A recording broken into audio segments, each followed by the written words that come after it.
The stench of decaying vegetation and pulverized foundation materials hung in the air as I lingered at the boundary of what was once my lawn, observing Patricia from the Homeowners Association berate a municipal inspector while her enormous pre-recession luxury home descended another fraction into the sludge. Emergency flood alerts wailed from law enforcement vehicles. Amphibians called out from what used to be residential gardens. And somewhere across the waterlogged disaster area, a corroded mailbox drifted by like a ceremonial bier. That's right, it's me. You're presumably curious about our current predicament. I never imagined a slender rivulet winding through my property would transform into a declaration of hostilities. But that's precisely what transpired. For countless seasons, that watercourse was my sanctuary, my compensation. After exhausting days welding pipes and crawling beneath residences for my livelihood, I would recline in a weathered portable seat beside the stream, beverage in one hand and fishing equipment in the other, though I never captured anything more significant than an inquisitive sunfish. Insects with iridescent wings zipped through the tall vegetation. The atmosphere carried the scent of damp lawn, and the sole sound after sunset was the gentle murmur of liquid flowing between stones. It was the kind of tranquility you respected. Then arrived the Homeowners Association. Technically, the HOA had functioned on the opposite side of the community for years, all sequestered in their uniform taupe dwellings with their matching receptacles for correspondence and suspiciously coordinated seasonal decorations. Every autumn, those of us along the waterway were the veterans, the remnants from when this location consisted solely of meadows and unpaved thoroughfares. But boundaries were redrawn, communities annexed, and before we could react, the HOA had infiltrated our existence like a toxic spill. I experienced my first taste of their absurdity when a woman called Patricia Mitchell materialized on my entrance. One humid weekend morning, documentation clutched against her torso like a medieval defense. She wore pastel exercise attire, despite evidently not exercising, and her expression contained the same warmth as an assessment from the Revenue Service. She presented herself as the HOA Standards chairperson, and I introduced myself as occupied, but that failed to deter her. She expressed concerns regarding my property. More specifically, she expressed concerns about my stream. According to her statement, it was an unauthorized aquatic feature that presented a significant safety hazard to community youngsters and fauna. I regarded her as though she had just accused my feline of orchestrating a financial fraud. The stream was natural, had existed long before any of us arrived with our financial obligations and riding lawnmowers. It was as integral to the terrain as the vegetation and geological formations. Patricia was unconcerned. Patricia possessed regulations about enclosing water features, regulations about standing water, regulations about visual appeal, regulations upon regulations. I politely informed her that the stream was a protected natural drainage according to my property documents and district ordinances, but she merely scribbled something frantically on her documentation and stormed away, leaving the aroma of costly fragrance and pure indignation suspended in the atmosphere. 2 days subsequently, I received my first violation notification affixed to my entrance with Azure Painter's adhesive.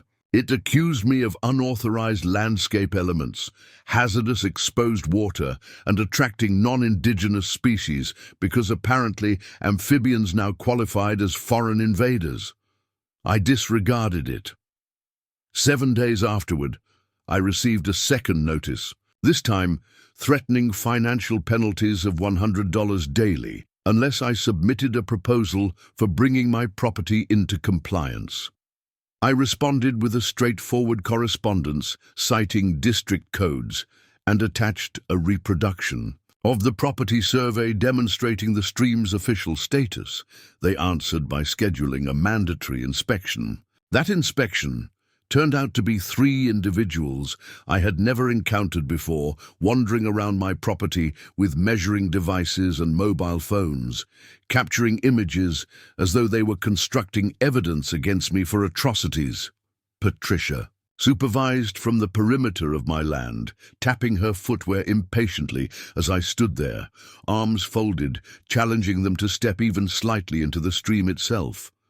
They refrained, but they recorded extensive notes. A week afterward, at the mandatory HOA gathering that I had absolutely no intention of attending until that moment, Patricia stood before the assembly of mostly disinterested neighbors and proclaimed my stream an imminent safety hazard. She referenced insurance liabilities, wildlife attraction, insect breeding, and the possibility for future erosion compromising adjacent properties. The irony of labeling a natural stream a hazard while residing next to a marshy wetland was evidently lost on her.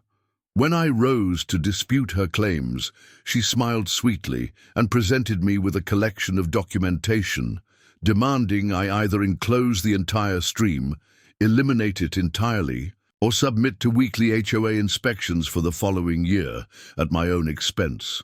I informed her and the entire assembly precisely where she could insert her paperwork, courteously, naturally. Following that, conditions deteriorated. I began discovering anonymous complaints about my overgrown landscape and failure to maintain property standards on my entrance every other day. My mailbox was mysteriously dislodged from its support. One morning, someone deposited a collection of landscaping stones into the shallow section of the stream, causing it to back up slightly and strain against the embankments. I discovered Patricia, herself one afternoon capturing images of my property from inside her sport utility vehicle, stationed across the street, with the motor running like some variety of suburban private investigator. I refused to yield. I maintained the stream's natural state, kept the vegetation trimmed, kept the flow unobstructed. It was my property, my water, and my absolute right to sit beside it peacefully. I should have anticipated they would not stop. There, it occurred early on, a midweek morning. I was consuming my coffee on the rear porch when I detected the low rumble of industrial equipment. Initially, I assumed it was municipal workers repairing the pothole on Maple Drive, but the sound approached, much closer. I stood up just in time to witness a small cement truck reversing slowly down the side passage between my dwelling and the adjacent one. A man in a fluorescent vest and protective headgear was directing it as though he were parking an expensive sports car, shouting to the operator over the growl of the engine. I sprinted down the steps and across the yard just as they positioned the chute directly over the upper curve of my stream. "Hey!" I shouted, waving my arms. "What exactly do you think you're doing?" The individual in the vest barely glanced at me. "Just following work orders, sir." Drainage mitigation project approved by the HOA. Before I could utter another word, the chute swung downward and a thick grey mixture of wet concrete began pouring into the stream. I became enraged. I charged forward, but slipped in the muddy grass and fell hard on my side, scraping my arm. By the time I scrambled back to my feet, the cement was already spreading like a noxious substance, coating the pebbles, smothering the reeds, suffocating the water itself. Amphibians leapt desperately away from the flow, but some were too slow, trapped in the adhesive mess as it solidified. The driver maintained the drums rotating, casually filling the entire upper bend with thick grey slurry, while the vest-wearing individual checked the documentation and nodded approvingly. I screamed at them to stop, to present proper authorization, to vacate my property, but they simply ignored me. By the time they finished and departed, my beautiful stream had been reduced to a grotesque concrete blemish, a silent, lifeless channel that extended from one boundary of the yard to the other. A gradual fury settled into my core as I stood there dripping mud and blood, staring at the smouldering ruins of what had once been the essence of my home. Patricia observed from the sidewalk, arms crossed, smiling as though she had just won a strategic game she believed I didn't even realize we were playing. I wiped the mud from my eyes, straightened myself, and smiled right back. Let her have this round. She had no conception of what kind of tempest she had just unleashed. The first precipitation was almost a relief after the summer. We experienced a heavy sheet of grey, advancing from the west and soaking the parched streets of our neighborhood in a welcome deluge of cool liquid. I sat on my porch and watched it approach, arms crossed, coffee growing tepid in my hands as substantial droplets pounded the roof and transformed the lawn into a soggy sponge. Normally the stream would have managed it without complaint, its little gurgling mouth consuming the runoff and transporting it downstream as it had done for longer than any of us had resided here. But this time there was no stream to capture. It only an extended concrete mark, rigid and slick and ineffective. I observed the water hit the concrete channel, circulate uncertainly, and then begin to accumulate, spreading across the lawn and into the depressions like an elderly person attempting to recall a familiar route. Within 60 minutes, puddles extended across my backyard like unsightly grey contusions. By midday, the walkway out front was submerged in murky runoff, small fragments of decorative bark and debris spinning in lazy circles where the drainage systems obstructed. Across the street, Patricia Mitchell stood on her entrance with a rain shield the dimensions of a seaside shelter, watching with thin-lipped satisfaction as water lapped at the curbs and flower beds. It required only 2 storm systems for the first genuine problems to manifest. Mrs. Jensen at the corner residence awoke to discover her basement carpet saturated beneath her feet.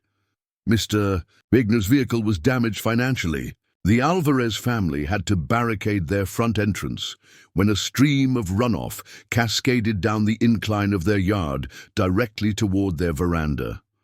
The drainage channels on Maple Drive overflowed so severely that the entire circular terminus transformed into a stagnant pond, ensnaring several unfortunate vehicles up to their wheel assemblies in dirty brown liquid. And every instance, without exception, the HOA distributed a notice blaming the property owners. Improper lawn grading, obstructed personal drains, failure to maintain property water runoff according to HOA standards. It was never their responsibility. Not once did Patricia or her associates mention the fact that by pouring concrete into the natural drainage path, they had disabled the entire runoff system. It was as if the stream had never existed, erased from their recollections, the way one might remove incriminating evidence from a crime scene. I remained publicly silent. I attended the meetings, nodded politely when they displayed satellite imagery, with crimson circles around problem areas, observed as they enacted new emergency measures requiring mandatory property drainage inspections, which coincidentally cost $250 per household. I feigned ignorance, while internally I documented everything, every storm. I traversed the neighborhood with my vintage camera suspended around my neck, pretending to be a hobbyist photographer while quietly capturing hundreds of images. Flooded properties, submerged correspondence receptacles, water accumulating along the newly landscaped common areas. I maintained a journal too, filled with times, dates, locations, and observations about which homes were most severely affected.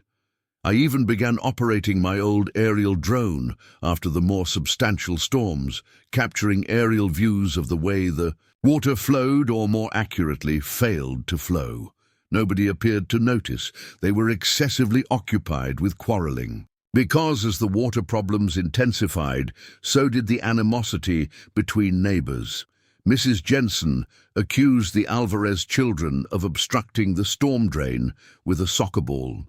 The Henderson family blamed the Patel family for installing a new flower bed that supposedly redirected runoff onto their lawn, people who had once shared alcoholic beverages and culinary recipes now filed formal complaints against each other for deliberate water mismanagement. The HOA naturally capitalized on it.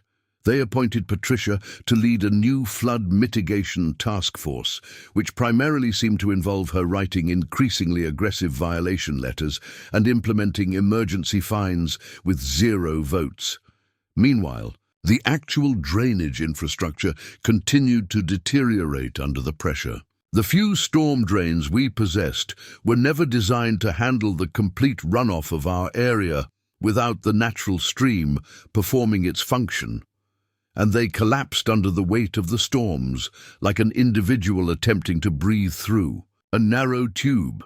The streets fractured, lawns eroded, fungus advanced up the sides of garage entrances, and somehow the blame consistently seemed to fall upon the residents. I overheard one neighbor muttering bitterly at the mailbox one morning that perhaps Patricia ought to fine herself for not controlling meteorological conditions. The sarcasm was becoming thicker than the floodwater. I remained silent, merely nodded sympathetically, and inserted another set of printed photographs into my expanding evidence file. It wasn't solely the water that was rising. It was resentment, dense and repulsive, building pressure beneath the surface of our orderly neighborhood, like steam under a damaged kettle cover. You could detect it in the way people avoided eye contact at HOA meetings, the way whispered conversations terminated abruptly when certain board members passed by. And Patricia appeared to thrive on it. She paraded around with her HOA badge as though it were law enforcement identification, relishing every new complaint, every new fine imposed against homes she disliked. She even made a special visit to my entrance one afternoon, artificial smiling and informing me that due to ongoing drainage issues, I was required to submit a comprehensive landscaping plan for review by the end of the month. I inquired if the plan needed to account for the literal barrier of concrete they had poured onto my property without my authorization, but she just blinked deliberately and stated that any modifications to the current drainage structures were subject to additional fines. I signed the paperwork with a smile, accepted her official-appearing form, and added it to my ever-expanding binder of ammunition. Let them destroy themselves. I was patient, I had time, and I knew something they didn't. Nature maintains its memory. Water does not forgive, and concrete, despite its presumptuous permanence, cannot withstand forever against the simple, unstoppable persistence of precipitation and gravitational force. It wouldn't require much longer now. The fractures were already visible if you knew where to look. I observed it in the gradual but steady depression of Mr. Alvarez's retaining wall, in the expanding puddle that never completely evaporated at the foundation of the Hendersons' driveway, in the way Mrs. Jensen's front lawn appeared suspiciously inclined toward the street after the previous significant storm. The earth was shifting imperceptibly initially, like a feline adjusting its weight before an attack, but moving regardless. All because they had attempted to pave over something that was never intended to be controlled. I maintained a low profile, kept my silence, kept my camera batteries charged, because it wasn't merely me they had wronged anymore. It was all of us, and when the dam finally ruptured, I intended to have premium seating. The third week of precipitation commenced like a percussion introduction, gentle initially, barely a whisper against the window glass. And then it gathered intensity, expanding into a full-throated roar that turned the skies black and the atmosphere dense with the aroma of wet soil and atmospheric electricity. The weather reports displayed warnings on every channel, describing it as a centennial storm, a peculiar convergence of cold fronts and saturated terrain. But here in the neighborhood it simply felt like Judgment Day. The streets became rivers overnight, asphalt vanishing under swirling grey currents flecked with fragments of turf and shattered decorative bark. Manhole covers erupted brown geysers into the air, Gutters tore free from the sides of houses with sharp metallic groans, the water too abundant for the flimsy construction to manage. Lawns disappeared beneath dirty lakes that shimmered under the street illumination like glass and petroleum. And the houses, heaven help them. The houses began to crack. It initiated subtly, hairline fractures spreading across driveways and pathways. Simple enough to disregard if you squinted or attributed it to settling, but then the genuine damage emerged. Long, jagged fissures climbing up exterior walls like lightning scars, door frames warping until front doors refused to secure. Garage floors buckling as the earth beneath them shifted inward. I witnessed it all unfold from my porch, the same portable chair, the same battered insulated container of coffee, a silent observer bearing witness as nature reclaimed what it was, owed. Across the street, Patricia Mitchell stood in ankle-deep water, screaming into her mobile phone, gesturing wildly at the lake that had consumed her award-winning ornamental shrubs and was now approaching the steps of her front porch. Her perfect suburban utopia was dissolving into a marsh, and she could not prevent it. She attempted, naturally. The HOA mobilized like insects from a disturbed nest, hastily arranging emergency meetings in the community center, distributing sandbags from the rear of a rented truck, issuing urgent electronic communications, blaming everything from obstructed municipal drains to unusually elevated tides. They engaged a landscaping company that specialized in rapid water remediation, which primarily meant depositing gravel into the worst accumulations and hoping for optimal results. Patricia herself spearheaded a campaign accusing the municipality of negligence, filing complaints, threatening legal action, ranting about how their tax contributions entitled them to superior drainage systems. But the truth lingered in the atmosphere, heavy and unspoken, because anyone with vision could identify where the problem originated. It originated where the stream had once existed. It originated in my backyard, and consequently, of course, the blame shifted again. Initially, it was whispered among the HOA board members during emergency sessions. Then it appeared in passive-aggressive electronic communications sent to all residents. Finally, Patricia made it official, approaching my porch one afternoon with a clipboard and a violation notice that appeared thicker than a telephone directory. Negligent property maintenance, failure to install proper drainage structures, contribution to neighborhood flooding. Her voice quivered with barely contained rage as she recited the accusations aloud, water still dripping from the hem of her designer raincoat. I listened patiently, sipping my coffee, nodding at all the appropriate moments, allowing her to express every ounce of her frustration and fear and fury. I signed nothing. I said almost nothing. I just smiled, that slow smile that made her eyes narrow with suspicion because I knew something she didn't. I had known it for weeks now, sitting quietly on the knowledge like a hidden predator, waiting for the opportune moment. They believed they had eliminated the stream with a few cubic yards of concrete and some documentation.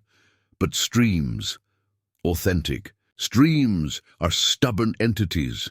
They are inscribed into the foundation of the land, etched deeper than any human survey or HOA covenant.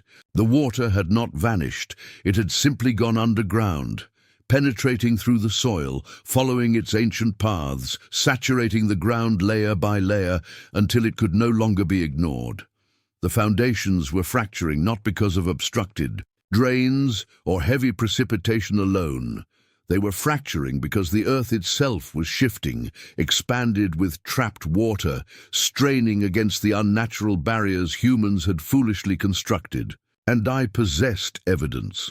Secured in my files were the drone photographs showing the initial minor accumulation, the aerial maps showing the slow, inevitable migration of the water toward the lower-lying residences, the municipal floodplain maps that had never been updated after the HOA's illegal stream modification. Even a few quiet conversations I had recorded with contractors and surveyors who confirmed unofficially that the changes implemented by the HOA violated several county drainage regulations. But I wasn't prepared to spring the trap quite yet. No, this had to deteriorate further. It had to cause pain. It had to break them. And judging by the escalating tension in the neighborhood, we were approaching that point. You could sense it like the thick electrical charge before a thunderstorm. In the way neighbors glared at each other across flooded walkways. In the way voices elevated sharp and angry at HOA meetings. In the way the once immaculate lawns now sagged under the weight of mud and resentment. Patricia sensed it too. She intensified enforcement, issuing new regulations, new fines, new inspections. She organized a neighborhood improvement committee charged with identifying homes that were contributing to the aesthetic decline of the community. And guess whose name headed that list? I smiled when the notice arrived. 3 pages of vague accusations and thinly veiled threats. I added it to my growing binder, careful to insert a copy into the waterproof container I had buried at the base of the mature oak tree out back just in case. Because individuals like Patricia, once they felt the ground slipping from beneath them, tended to become desperate, and desperate people committed errors, significant ones. All I needed to do was remain patient, and the land itself would accomplish the difficult work. It was already occurring. You could observe it in the sagging frames of once proud entryways, the bowed fences, the cracked retaining walls. You could hear it in the nervous conversation at the coffee shop, the whispers at the mailboxes, the not-so-subtle for-sale signs. Appearing faster than fungi after a storm, the neighborhood was decaying from within, just like Patricia's paper empire of rules and regulations. And still, somehow, she believed she could remedy it by fining me into submission. She believed this concerned me. That was her fatal error. This wasn't about me. It was about the land, about the water, about forces older and stronger and infinitely more patient than she could ever comprehend. And very soon, she was going to learn that lesson, the difficult way. The substantial envelope had rested at the bottom of my filing cabinet for years, tucked between yellowed instructional guides and a damaged box of holiday illuminations I never installed. I located it the night after Patricia delivered the latest violation notice on my doorstep, her self-satisfied expression still fresh in my recollection.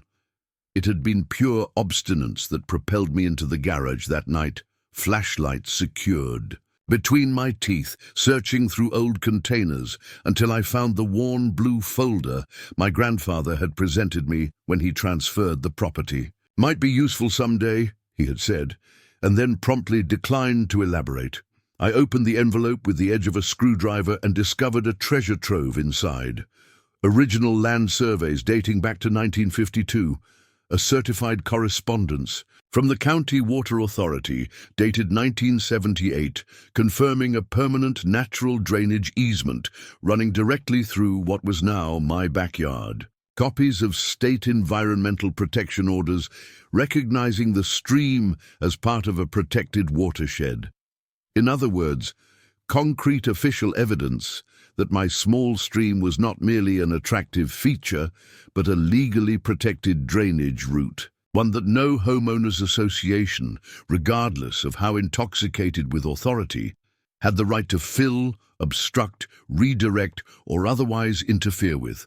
And that was precisely what they had done when they poured concrete into it. I leaned back. On the cold concrete floor, the document spread out like a hand of victorious cards, and exhaled a long, slow breath.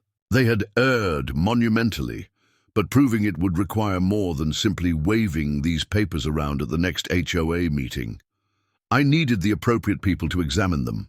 People with authority, people with documentation, people who could terminate Patricia's reign, the way a barrier terminates a river. So I initiated some communications. First to the County Water Authority, requesting a property inspection due to suspected unauthorized modification of natural drainage systems. Then to the Municipal Environmental Office, framing it as a concern for potential wetland violations. I used my actual name, provided my actual property details, but carefully omitted any mention of the HOA for now. Let them discover the incriminating evidence themselves. While the bureaucratic mechanisms began to operate, I commenced the second component of my strategy: anonymous whistleblowing. It was surprisingly straightforward: a temporary email account, a carefully crafted message explaining the situation, complete with aerial drone photographs, time-stamped pictures of the concrete installation, copies of the old easement documents, and links to county code violations. I transmitted it to every local news station, the city newspaper, several popular suburban social media groups, and just for amusement, the HOA gossip forum that Patricia had prohibited me from accessing last year. Then I waited. I didn't have to wait extensively. 3 days later, a white county vehicle rolled slowly down my street, followed by a second vehicle bearing the municipal seal. 2 inspectors exited, one carrying a clipboard, the other shouldering what resembled a surveyor's tripod. They traversed the muddy sidewalk, carefully avoiding the flooded yards, and approached my front door directly. I welcomed them inside, offered them coffee, and presented the entire history in calm, measured tones, supported by solid evidence. They listened, posed a few pointed questions, and then spent the next 4 hours meticulously inspecting the stream area, measuring the concrete fill, collecting soil samples, and capturing photographs from every angle. I observed from my porch as they made notes, conferred quietly, frowned frequently, and finally shook their heads grimly before returning to their vehicles. Later that evening, the first news story emerged. It was a brief segment on the evening news, a grainy aerial view of our neighborhood floating on a lake of muddy water. While the reporter explained that unauthorized modifications to natural drainage systems had exacerbated flooding and possibly violated multiple environmental protections, they didn't identify the HOA yet, but it was merely a matter of time. The following morning, I discovered a certified letter crammed into my mailbox, official notice of investigation. It was addressed to the HOA. But naturally, Patricia already knew. The manner in which she stormed into the emergency board meeting that afternoon told me everything. I remained just long enough to watch her march to the podium, cheeks flushed, hair disheveled from the rain, and slam a thick stack of papers down before the shell-shocked board members. She ranted about defamation, about false accusations, about rogue residents sabotaging the community. She accused the county of overreach, the municipality of corruption, the media of bias. She accused everyone except herself. Meanwhile, behind her, the projector screen activated, displaying images that had clearly been extracted from the whistleblower. Packet photographs of the concrete truck pouring into my stream, maps of the natural easement running directly through my property, screenshots of the county codes they had violated in bold red text. The room became silent, except for the quiet hum of the climate control system. Even the board members, normally quick to agree with Patricia's every decree, shifted uncomfortably in their seats, eyes darting to each other, to the floor, anywhere except at her. She was trapped, and she recognized it. But Patricia was nothing, if not stubborn. She intensified her position, claimed the concrete was a temporary erosion control measure, insisted that the HOA had the authority to beautify common areas, even suggested that she had verbal permission from someone at the county to make improvements. But when one of the quieter board members timidly requested written proof, Patricia's mouth closed abruptly, like a steel mechanism, because there was none, and she knew it. That night, the second wave of news coverage appeared, this time much more severe. Terminology like illegal, reckless, and potential civil and criminal penalties were discussed enthusiastically. Several residents were interviewed, some on camera, expressing their outrage, their concerns about property values, their worries about mold and foundation damage. A local environmental advocacy group adopted the story and began circulating a petition demanding a comprehensive investigation and compensation for affected homeowners. Within a week, the county posted official violation notices on the community center entrances. Municipal inspectors began knocking on doors not to issue HOA fines, but to conduct property inspections related to flooding and structural integrity. Legal actions began developing in the background, rumors spreading rapidly that several homeowners were planning to sue both the HOA and individual board members for negligence and property damage. And at the center of the tempest stood Patricia, desperately attempting to seal the breaches in a vessel that was already halfway submerged. She attempted to rally her supporters, the few dedicated rule adherents who still believed in the righteousness of HOA governance, but their numbers diminished with every waterlogged basement and fractured wall. She attempted to manipulate the narrative, claiming victimhood, alleging conspiracies, but nobody was accepting it anymore. The neighbors who once agreed with her tirades now crossed the street to avoid her. The board meetings, once filled with sycophants, now barely assembled a quorum. Her domain was disintegrating, and she had no concept of how to prevent it. I observed it all unfold from my porch, sipping my coffee, reviewing the expanding collection of news articles and legal notices with quiet satisfaction. Because Patricia might have controlled the HOA previously, but now the county, the municipality, the news and the legal system had her by the ankles, dragging her down one increment at a time. She had constructed her empire on arrogance and asphalt, poured her false confidence into concrete, and in doing so, she had forgotten the most fundamental principle of all. Nature always prevails, and this time it was going to triumph spectacularly. The first set of municipal citations arrived like a thunderclap, substantial envelopes stuffed into every HOA board member's mailbox, each bearing the somber weight of official government letterhead and legal terminology sharp enough to cut steel. Patricia's expression when she opened hers was something I would have paid good money to witness, but the genuine spectacle appeared later that afternoon when the city posted the first red notices on the front doors of a dozen homes, including hers: unsafe structure, unstable foundation, immediate occupancy restrictions, pending remediation. In plain language, their dream residences had been declared uninhabitable. I sat on my porch and watched as families stood stunned in the rain, staring at the bright orange warning placards as if they couldn't quite comprehend what was happening. Moving vehicles congested the streets within days, engines rumbling as bewildered homeowners hurried to salvage what they could from houses that had begun sinking into the earth like slow-motion shipwrecks. Patricia attempted to resist it naturally.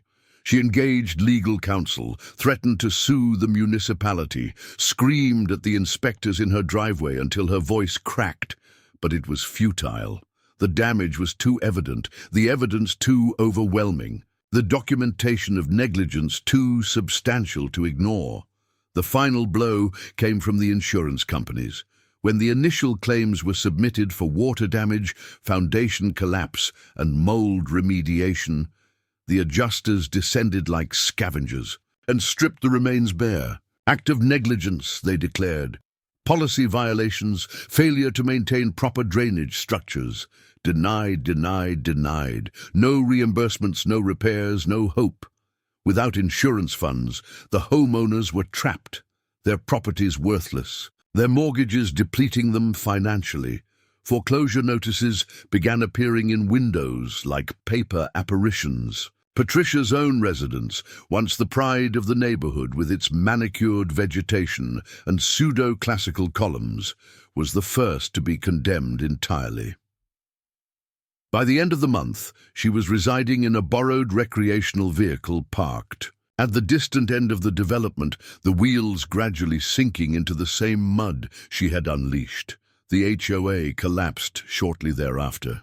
At the emergency meeting held in the devastated remains of the community center, the handful of remaining residents voted to dissolve the organization completely. No ceremony, no speeches, just a simple majority raised in bitter, rain-soaked hands. Patricia attempted to object, but nobody even bothered to debate. She was finished and she recognized it. The final financial report was read aloud in a voice so hollow it might as well have been a funeral dirge. Over 2.3 million in projected. Legal liabilities, 0 assets, bankruptcy imminent. A motion was proposed, seconded, and approved to dissolve the HOA effective immediately. Patricia was last observed dragging containers of shredded documents out of the community center under the vigilant supervision of a city marshal. But the narrative didn't conclude there, because even as the HOA experienced its well-deserved demise, the neighborhood confronted a decision: attempt to repair the broken system the traditional way or return to the land's original wisdom. The vote to restore the natural drainage passed, with almost no opposition. The County Environmental Office offered grants for watershed restoration. Volunteers organized to assist. Even some of the displaced homeowners who had once disregarded me offered to contribute. For weeks we excavated, shoveled and planted, removing the concrete scars to reveal the soft, thirsty earth beneath.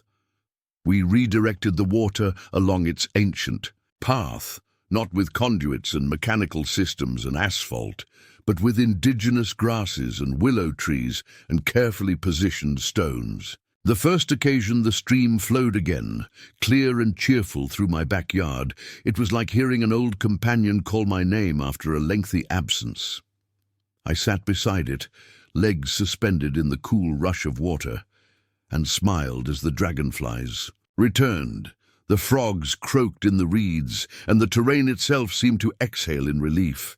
But I wasn't quite finished. One sunny morning, while the neighborhood bustled with the sounds of rebuilding and renewal, I installed a small wooden sign at the source of the stream, where it curved onto my property. I carved the letters myself with a whittling knife, slow and deliberate until the message stood out clean and bold for anyone passing by to observe. Nature always wins.